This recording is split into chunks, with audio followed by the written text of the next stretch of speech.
I have really good news today. Oh, I am so happy. What is your good news, Bill? I got a promotion today. You are looking at the new supervisor of the marketing department. Wow, this is great news. I am so glad for you. So, you will start your new job this coming Monday? No, I need to finish my current projects in the sales department before I move over to marketing. I probably will start my new job a week from Monday. You have a lot of experience with this company. They will be very helpful to you in your new position. I know.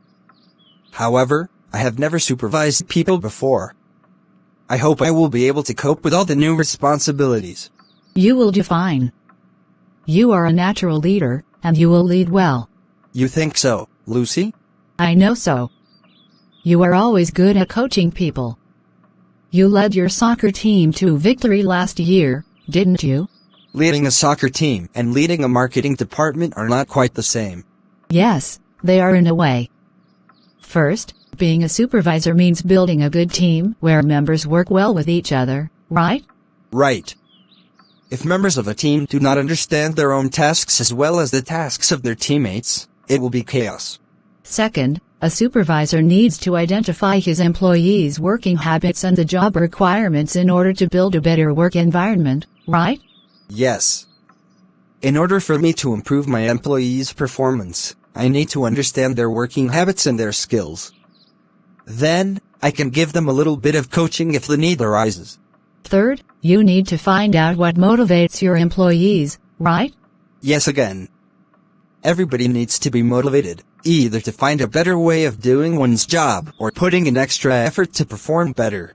Things will not always run smoothly. There will be problem employees. So, fourth, you need to know how to coach, or how to counsel, or even how to discipline, right? Right. This is the worst part of being a supervisor. You need to be strong enough to cope with problem employees, to be wise enough to counsel them, and even be mean enough to discipline them. Things will change, and your department needs to be able to adapt to changes, right? Yes, technological changes happen every day. I need to get my employees ready for changes as well as to reinforce the need for change sometimes. And if you come up with new ideas, you need to be able to sell your ideas to your boss and your employees, right? There is no need to come up with new ideas if you cannot convince people of their value. You need to set yourself out as an example for your employees. Therefore, you should have a good understanding of your responsibilities, work hard and work well with others, be alert of changes, and last but not least, understand the values and goals of your company.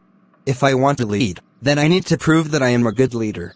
Those are the things that you need to do in your new position.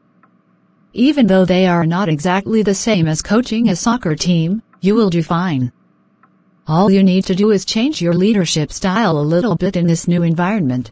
Thanks for the note of confidence, Lucy. You are welcome, Bill. Thank you for watching channel, Dan Sreyoun.